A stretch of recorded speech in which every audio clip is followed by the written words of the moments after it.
Esdras capítulo 5, o versículo 1 até o versículo 5. Ora, os profetas Ageu e Zacarias, descendentes de Ido, profetizaram aos homens de Judá, aos judeus de Judá e de Jerusalém, em nome do Deus de Israel que estava sobre eles. Então Zorobabel, filho de Saltiel, Jesua, filho de Josadaque, começaram a reconstruir o templo de Deus em Jerusalém. E os profetas de Deus estavam com eles e os ajudavam. Naquela época, Tatenai, governador do território oeste do Eufrates, Setar-Bozenai e seus companheiros foram perguntar a eles: quem é? Ou quem os autorizou a reconstruir esse templo e estes muros? E como se chamam os homens que estão construindo esse edifício? Mas os olhos do seu Deus estavam sobre os líderes dos judeus. E eles não foram impedidos de trabalhar até que um relatório fosse enviado a Dario e dele se recebesse uma ordem oficial a respeito do assunto. Você se considera uma pessoa animada? Se Deus fizer um raio-x hoje do teu coração, Ele vai encontrar ânimo ou desânimo? Você se considera uma pessoa que está empolgada com a vida? Empolgada. Como está o teu coração? É interessante que o desânimo, ele tem muitas causas. Tem pessoas que ficam doentes e ficam desanimadas por causa de problemas físicos. Tem pessoas que ficam doentes fisicamente, outras emocionalmente. O desânimo tem causas emocionais, problemas de relacionamento, problemas de sentimentais, e ficam desanimadas com a vida. Mas o pior tipo de desânimo é o desânimo espiritual. É quando você perde a vontade de orar, quando você perde a vontade de ler a Bíblia, quando você perde a vontade de ir à igreja. Você não vem à igreja com aquela vibração, com aquele amor que você tinha. Você começa a ficar frio. Começamos a não levar mais uma vida cristã com profundidade, mas algo superficial. Pessoas que levam uma vida sem compromisso, sem seriedade com Deus, desanimadas. Às vezes ficamos espiritualmente esgotados. É interessante que esta área da vida, ela é tão crucial, a área espiritual, que ela afeta todas as áreas. Nós estamos falando sobre família. E quando você não está bem com Deus, isso afeta de cheio a tua casa. Afeta o teu trabalho. Afeta o teu dia a dia. E como nós podemos reverter essa situação? É interessante que o texto fala, em Esdras, de uma fase de desânimo espiritual que o povo estava passando, de apatia, de frieza. Eu creio que pior do que a frieza espiritual é a mornidão espiritual. É quando as pessoas ficam extremamente apáticas. Era uma época difícil, pós-exílio. Nabucodonosor destruiu Israel. Ali é uma parte central da história do Antigo Testamento. Levou os cativos para a Babilônia. Aí tinha os profetas do exílio, Daniel, Ezequiel. Mas depois do exílio, depois de 70 anos, o povo voltou para Jerusalém e viu aquele monturo, aquelas ruínas, a muralha derrubada, a cidade toda queimada, o templo saqueado, tudo destruído. E eu vou dizer uma coisa para você: mais difícil do que construir é reconstruir. É mais difícil reconstruir uma vida, reconstruir um casamento, reconstruir uma comunhão perdida, do que construir. Então eles foram abatidos por aquilo. Uma história difícil, uma época difícil. E lá, naquela época, nós tivemos Neemias e Esdras, que eram contemporâneos. Eram os líderes de Israel, junto com Zorobabel, que estavam ali. E juntos, ali, estavam Zacarias e Ageu. É interessante que a Bíblia está separada por assuntos, não em ordem cronológica. Então, o assunto do livro histórico de Esdras e Neemias está aqui na história. Depois o assunto dos livros proféticos, ou seja, aquela mensagem que Esdras ouviu, Neemias ouviu, o povo ouviu, de Ageu e Zacarias, esta mensagem está aqui no final do Novo Testamento. Então eles estavam passando um momento difícil, de reconstrução. Olha só o que aconteceu. A gente daquela região, pessoas ali, começou a desanimar o povo de Judá, desanimar, e atemorizá-lo para que não continuasse a construção. Pagaram alguns funcionários para que se opusessem a eles e frustrassem os planos deles. Fez isso durante todo o reinado de Ciro, até o reinado de Dario, reis da Pérsia. Frustrassem os planos. Frustrassem os planos. O desânimo tomou conta. Você não tem ideia da força espiritual, do mundo espiritual, onde nós estamos, onde nós passamos, e muitas vezes nós somos assaltados por desânimo, por causa desse mundo espiritual. Você não tem ideia como que o diabo usa de uma forma poderosa, como uma das armas mais poderosas dele, o desânimo para afetar a tua vida, para tirar você o entusiasmo pelas coisas de Deus.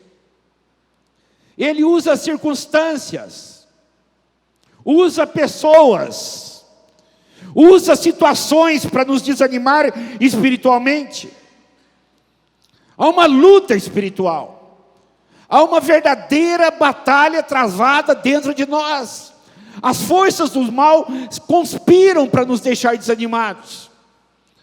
Paulo diz em Efésios capítulo 6, que a nossa luta não é contra o sangue e a carne, não é contra seres humanos, mas contra as forças espirituais do mal, contra principados, potestades, dominadores deste mundo tenebroso, das regiões celestiais.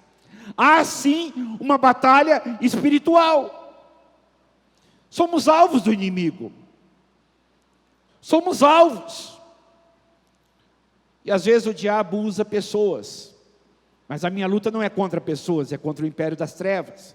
Mas ele usa pessoas para verbalizarem uma palavra maldita, para desanimar você, para verbalizarem uma colocação mal feita, para te ferir, para te desanimar,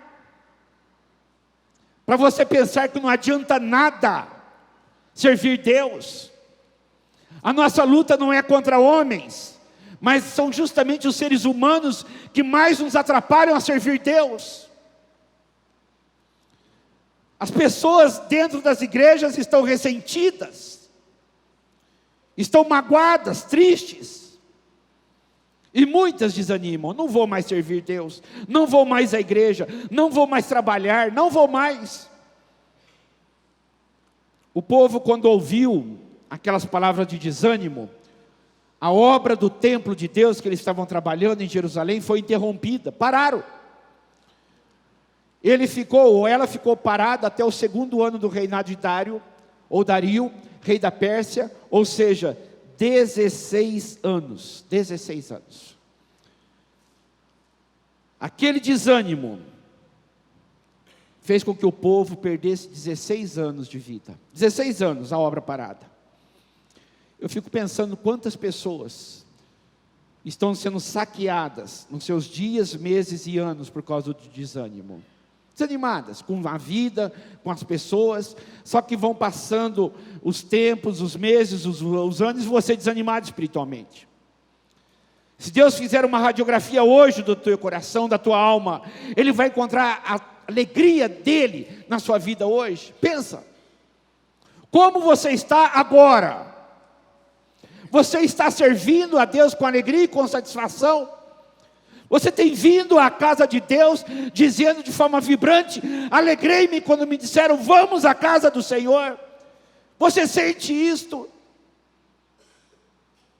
Ou você está vindo já arrastado, desanimado, frustrado, principalmente com pessoas, e você não se apercebe de que os anos estão passando e sua vida está sendo saqueada. Seus dias estão sendo saqueados. O texto vai mostrar que o povo está sentindo isto. Mas é interessante que mostra também que eles reverteram a situação.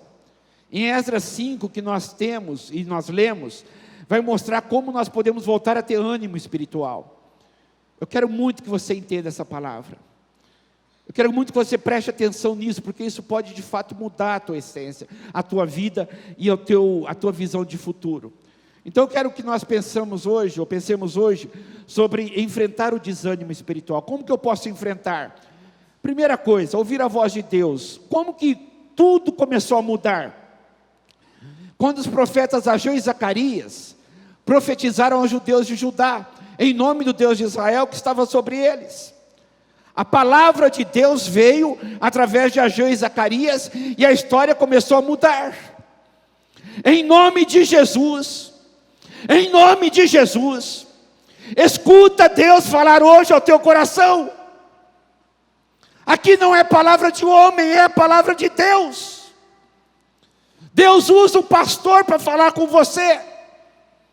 Deus falou com o povo, a palavra dele, usando Ageu e Zacarias, para falar através da sua palavra. O que fez com que eles se motivassem? Que palavra foi esta que através da boca deles, de Ageu e Zacarias, fez com que tirassem o desânimo do coração deles, por eles escutarem essa palavra? Se nós quisermos entender o que eles falaram, que mudaram a visão, ou mudou a visão do povo, é só nós irmos lá para Ageu e Zacarias. Olha só a palavra de Ageu, capítulo 1. Assim diz o Senhor dos Exércitos. Naquele contexto, o povo afirma: ainda não chegou o tempo de reconstruir a casa do Senhor. Por isso a palavra do Senhor veio novamente por meio do profeta Ageu. Acaso é tempo de vocês morarem em casas de fino acabamento, enquanto a minha casa continua destruída? Ageu confronta o povo. A palavra de Deus provoca confronto. E qual que era o problema? O povo estava cuidando dos seus próprios interesses, dos seus próprios negócios. O povo estava desanimado com a obra de Deus. A casa de Deus estava abandonada, a casa de Deus estava destruída, mas as suas casas estavam construídas com fino acabamento, acabamento de primeira.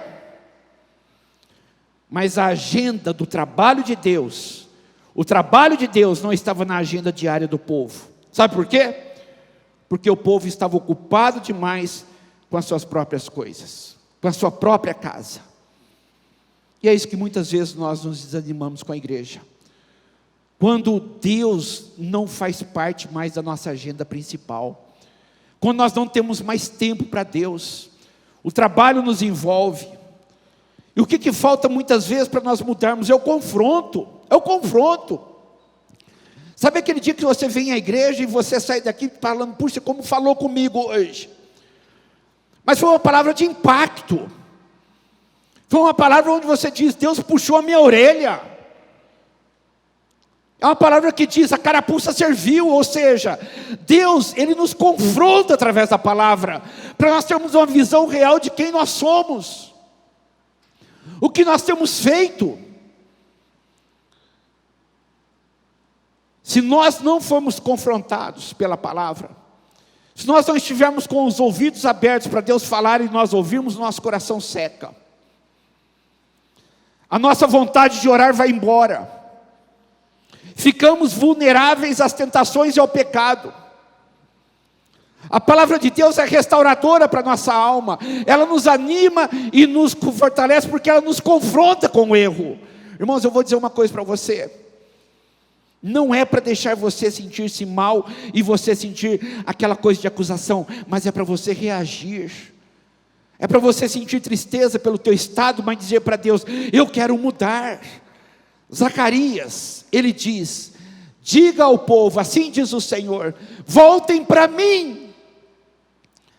Qual foi a palavra que moveu o povo? Voltem para mim e eu me voltarei para vocês, diz o Senhor dos Exércitos. Deus estava com o povo, mas o povo estava longe de Deus. E o povo é chamado: voltem para mim. Já parou para pensar que o tempo que se ocupa com o teu trabalho, Deus tem te dado prosperidade? Você já parou para pensar que Deus tem provido, apesar da crise no Brasil, apesar das dificuldades que nós temos passado? Se você olhar para trás, você vai perceber que não faltou nada até hoje. Você já parou para pensar que você tem sonhos a respeito dos teus filhos? Quer dar a ele estudos bons, quer dar a ele faculdade, a melhor possível, e Deus tem te honrado nesses projetos. Sabe o que significa isto? Que Deus está conosco. É o que Ageu e Zacarias dizem. Deus estava com o povo, mas o povo estava longe de Deus. O que nos faz sermos fervorosos não é simplesmente o pisarmos nos átrios da casa de Deus uma vez por semana. O fervor espiritual não tem nada a ver do que frequentar uma igreja de forma religiosa, fria e calculista, uma vez por semana, ou termos uma religião. Não é isto. O que faz-nos fervorosos é quando a palavra de Deus nos confronta e ela produz arrependimento, quebrantamento. É quando eu começo a perceber que eu preciso mudar o meu jeito com a minha família, o meu jeito de falar. A palavra de Deus, ela restaura a alma, ilumina os olhos, quebranta o coração. É disso que nós carecemos. É disso que nós precisamos. Olhe para Cristo hoje, quebrante-se diante dEle. Sabe o que falta mais para mim e para você? Falta chorarmos mais pela vida miserável que muitas vezes nós levamos. Apática, fria e insensível. Falta chorarmos mais pelos nossos filhos. Ao invés de nos acomodarmos dizendo, a faculdade fez isto com ele, o mundo fez isso com ele, é normal nessa idade. Não é. Interceda por ele, chore por ele, ajoelhe por ele, jejue por ele, lute pela sua família, chore pelos seus pais, peça para Deus fazer um milagre, peça para Deus fazer algo novo. Esse desânimo espiritual não vai te levar a nada. Coloque novamente no teu coração, pela graça de Deus, a alegria da salvação, o prazer pelas coisas de Deus. Você vai sentir força, Deus tocando a tua vida, porque Ele vai te confrontar, vai produzir arrependimento, e este arrependimento, sabe o que vai gerar? Mudanças. O que aconteceu com o povo? Depois que ouviram a voz de Deus, começaram a trabalhar. O versículo 2, Zorobabel, filho de Saltiel, e Jesua, filho de Josadaque, começaram a reconstruir o templo. Vamos trabalhar. Os profetas de Deus estavam com eles e os ajudavam. É interessante que eles ficaram 16 anos desanimados. 16 anos. E quando Deus os confrontou pelas palavras de Ageu e Zacarias, aquilo lá trouxe na vida deles arrependimento, mudança, e eles falaram, vamos trabalhar. Todo cristão desanimado, todo cristão que está em crise espiritual, não está envolvido na obra de Deus. Não está. Está só criticando quem está envolvido, mas não está envolvido. Todo cristão desanimado não está envolvido com o trabalho. Não está. Aquele confronto, o que nós estamos fazendo? Depois de 16 anos, vamos colocar a mão na massa. Vamos trabalhar. Você foi batizado no Espírito Santo no dia que você creu em Jesus. O Espírito Santo entrou no teu coração e te inseriu no corpo de Cristo. O corpo de Cristo, que é a igreja, é o agente de Deus aqui neste mundo. Jesus cura através da igreja, Jesus salva através da igreja, Jesus faz assistência social através da igreja.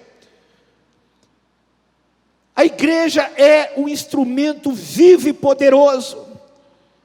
E a igreja sendo o corpo de Cristo, para ela funcionar, para ela crescer, para ela se mover, precisa do teu trabalho, mas só que você está desanimado.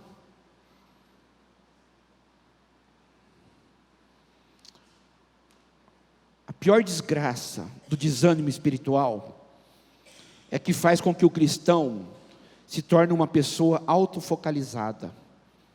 Ou seja, o foco da pessoa desanimada não é mais Deus, não é mais a igreja, mas é ele e ele. Quando você está desanimado, tudo que você fala, eu. Eu tenho servido a Deus, mas olha só as injustiças. Eu tenho servido a Deus, mas ninguém reconhece. Eu tenho servido a Deus, mas é sempre eu. E nós não percebemos isso, mas nós nos tornamos o centro do universo. Há um alto foco que gera uma autopiedade. Você começa a ter pena de você, porque você pensa que faz demais, que sofre demais. Que todos os problemas financeiros só acontecem com você. A tua família, você tem problemas, e as pessoas não têm, você começa a ficar desanimado com as coisas de Deus, com a igreja. Você está desanimado? Essa pergunta, eu queria que você respondesse com outra pergunta. Qual é o teu ministério na igreja? Qual é o teu grau de envolvimento na igreja? O que você tem feito em prol do reino? Em que você está contribuindo para a obra de Deus? O que você tem feito? Semana após semana, mês após mês, ano após ano, sentamos no banco, ouvimos uma palavra, mas não nos envolvemos. As pessoas não são dizimistas, as pessoas não ofertam, não usam aquilo que Deus tem dado a elas como mordomos. Tudo é de Deus e eu quero tomar conta para Ele da melhor forma possível. Não, mas é meu. É por isso que veio o desânimo. É por isso a falta de envolvimento, falta de compromisso. Quando você tem uma responsabilidade, vamos olhar para o lado prático. Você tem uma responsabilidade com a tua família, por isso que você trabalha. E eu tenho certeza que você já foi trabalhar sem vontade. Eu tenho certeza que você já foi trabalhar arrastado. Por quê? Não é a vontade de trabalhar que te move, mas é a responsabilidade que você tem com o teu futuro, com as suas contas, com o teu nome, com a tua família. Muitas vezes, quando eu estou envolvido na obra de Deus, eu venho, às vezes, arrastado, mas porque eu tenho uma obrigação comigo mesmo, uma responsabilidade com o meu Deus. E quando você vem para a igreja sem vontade, são os melhores cultos, são as melhores pregações, porque Deus te honra. É um louvor que você ouviu várias vezes, que naquele dia toca diferente. Vários irmãos te abraçam, mas naquele dia teve um abraço especial que tocou você, a mensagem, o pastor, alguma coisa aconteceu. A igreja tem gente ruim? Tem sim. Tem joio no meio do trigo? Tem sim. Mas aqui ainda é o lugar onde Deus opera a sua bênção. E para te falar que tem muito mais gente sincera do que falsa, muito mais gente cristã de verdade do que hipócritas, a prova viva é você, é a tua vida. Você não está aqui? Você não é sincero? Cuidado com orgulho para pensar que só você é assim e ninguém é. Tem muita gente boa aqui, queridos. E aqui é onde Deus age, na comunhão, na unidade, no companheirismo, na solidariedade. Onde há unidade, ali ordena o Senhor a sua bênção. Então, em nome de Jesus, volte a trabalhar. Comece a usar aquilo que você tem em prol da glória e da obra de Deus. Comece a fazer algo. Você vai se animar se você se envolver. Porque quem trabalha não tem tempo para ficar desanimado. Quem trabalha não tem tempo para ficar prestando atenção na vida dos outros. Quem trabalha não tem tempo para ficar criticando o pastor. Quem trabalha não tem tempo para deixar a mente vazia. Quando eles enfrentaram o desânimo pela palavra de Ageu e Zacarias, eles voltaram a trabalhar. Mas para eu enfrentar o desânimo, eu tenho que perseverar em meio à oposição. O que aconteceu? Naquela época, Tatenai, governador do território oeste do Eufrates, Setar-Bozenai e os seus companheiros foram perguntar a eles: quem os autorizou a reconstruir esse templo e esses muros? Se você quiser vencer o desânimo, você tem que aprender a vencer as críticas e as adversidades. Eu vou trabalhar para Deus, eu vou servir o Senhor. Começará a oposição. Pessoas vão se levantar contra você. E às vezes dentro da tua própria casa, criticando o teu envolvimento com a obra. No teu trabalho, criticando você. Você vai começar a perceber que a sua agenda vai começar a ter mais compromissos para desviar você daquilo que Deus te chamou, do teu compromisso com Ele.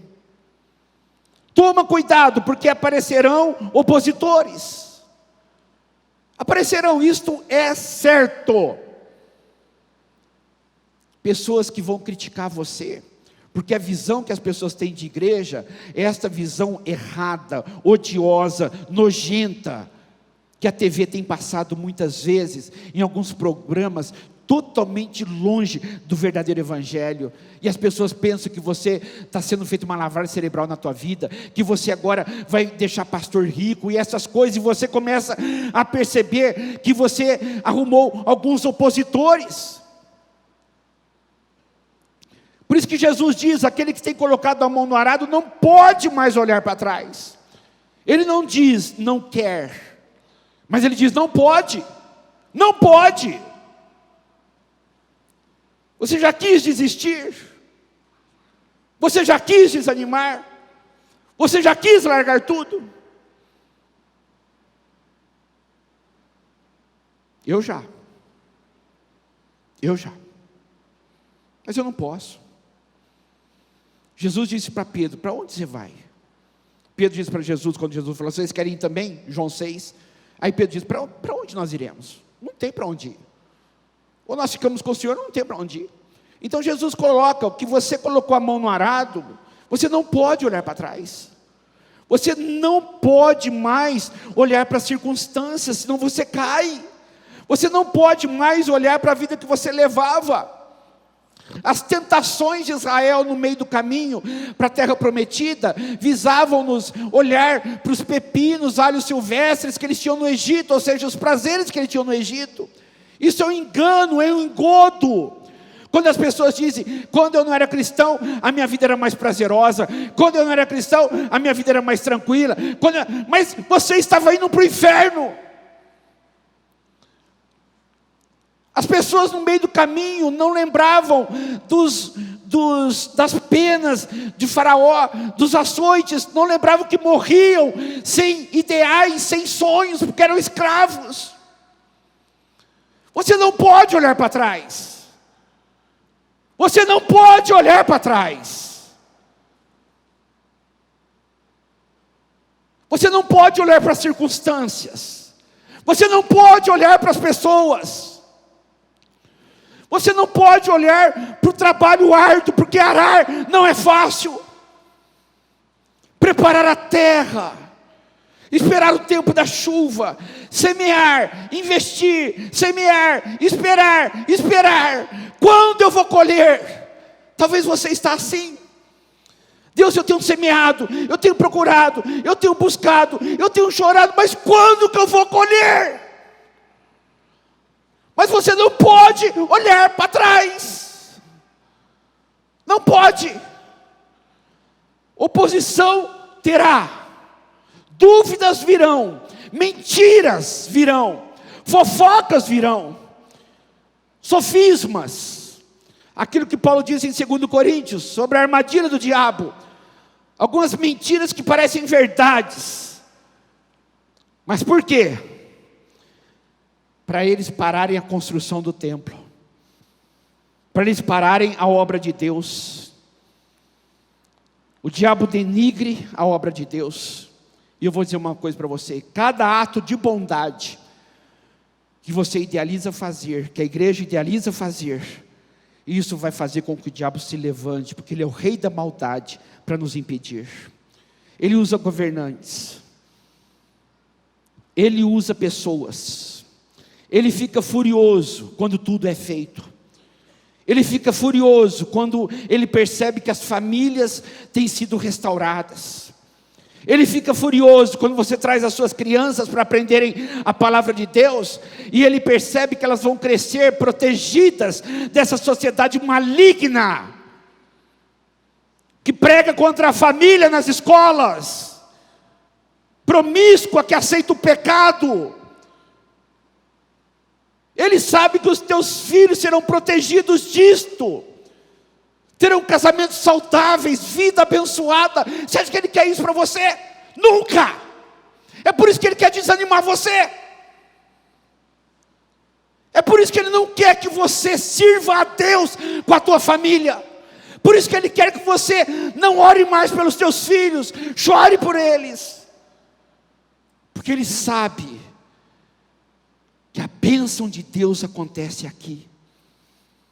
Tudo que a igreja faz, do ponto de vista espiritual, não tem a aprovação dos inimigos da nossa alma, que é Satanás e os demônios, ou são os Satanás e os demônios.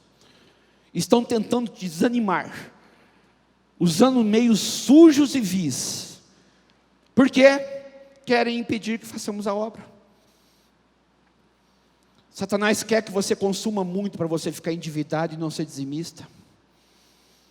Ele quer que você se atole em dívidas para comprar aquilo que você não pode, não precisa, com dinheiro que você não tem, para impressionar quem você não conhece, para que você não tenha como dizimar, não tenha como ofertar. A obra das classes das crianças, nós temos feito 500 metros quadrados, já era para ter acabado há muito tempo. Já era para ter acabado, porque é uma obra relativamente pequena pelo tamanho da nossa igreja. Mas onde está a nossa prioridade? Cuidado com a tua vida. Cuidado. Tudo que você faz para Deus, você será criticado de alguma forma. Então cuidado, tá? Cuidado. Quando alguém chegar para você, desanimar você sobre a igreja, desanimar você como um pastor, colocar em dúvida a idoneidade do pastor, o caráter do pastor.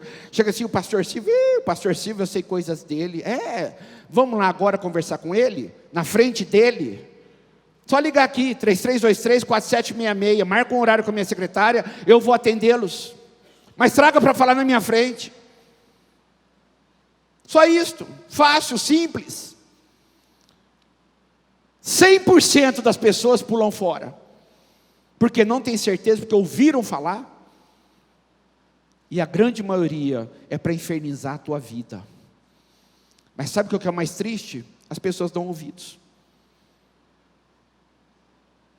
Dão ouvidos. Então eu preciso tomar cuidado com isso, queridos. Eu preciso tomar cuidado. Eu não vou falar porque eu não tenho. Então eu não quero saber, tá? Dá linha, sai fora. Meu amigo assim. Se falam dos outros por trás, para você, falam de você por trás para outros. É melhor nem ter amigo assim. Eu só queria terminar dizendo que o profeta falou, o povo foi confrontado, começou a trabalhar, perseverou em meio à oposição. E como que eu posso enfrentar o desânimo espiritual? Crer que é Deus que faz a obra. Os inimigos, como se chamam os homens que estão construindo esse edifício? Mas os olhos do Senhor estavam sobre os líderes dos judeus. Como se chamam os homens?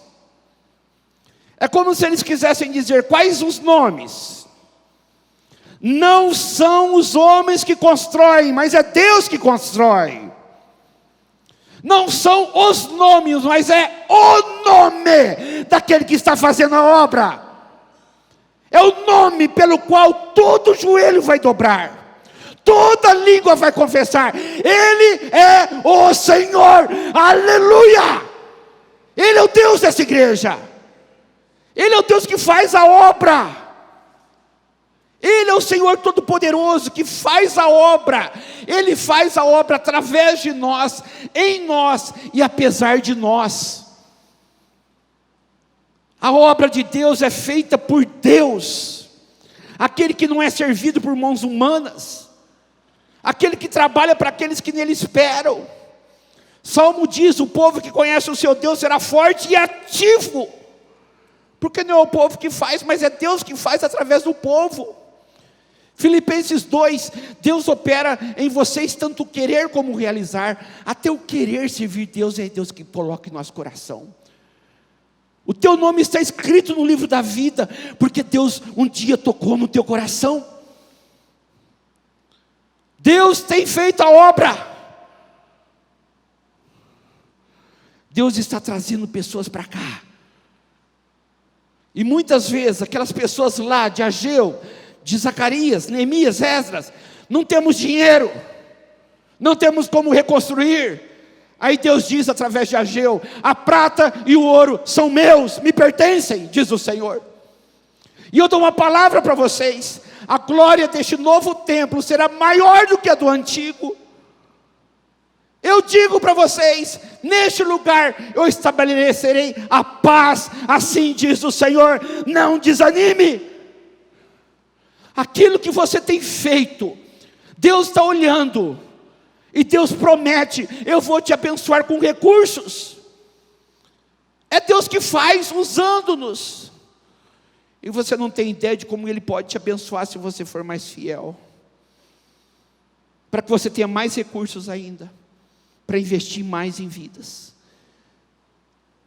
O templo foi concluído, Esdras diz. Neemias, o muro ficou pronto. A coisa aconteceu. 16 anos de desânimo, aquele ato, mas Deus agiu. Agora presta atenção no versículo 16. Presta atenção no versículo 16. Quando todos os nossos inimigos souberam disto, todas as nações vizinhas ficaram atemorizadas e abateu-se o seu orgulho, porque perceberam que esta obra havia sido executada com a ajuda do nosso Deus. A obra é feita pela intervenção de Deus. Agora, uma coisa maravilhosa nesse texto: as mesmas pessoas que criticam você hoje por ser um cristão, são as pessoas que um dia verão, nada como um dia após o outro, um ano após o outro, para ver que a tua vida está mudando, os teus olhos estão felizes, brilhantes, a tua família está estruturada, Deus tem te honrado, você tem sido uma pessoa honrada, você tem valorizado aquilo que Deus valoriza. Então as pessoas, como as outras nações que falaram, que inflamaram, ficaram extremamente atemorizadas, porque disseram no seu orgulho que aquilo tudo não ia acontecer, e vir acontecer, porque a obra é feita por Deus. Não desanime, seja atuante, é Ele que vai fazer, é Ele que vai te sustentar. Palavra de Deus para a tua vida hoje: anime-se no Senhor, saia deste casulo maldito de desânimo, peça para o Espírito Santo te libertar hoje. Sonhe, vibre, que o Senhor Deus Todo-Poderoso abençoe muito a tua vida, em nome de Jesus, amém.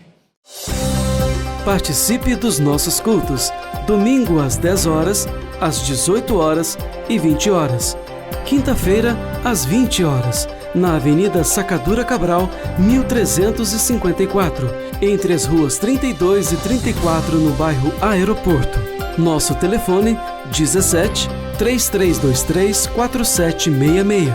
Acesse www.segundaipb.com.br. Deus abençoe.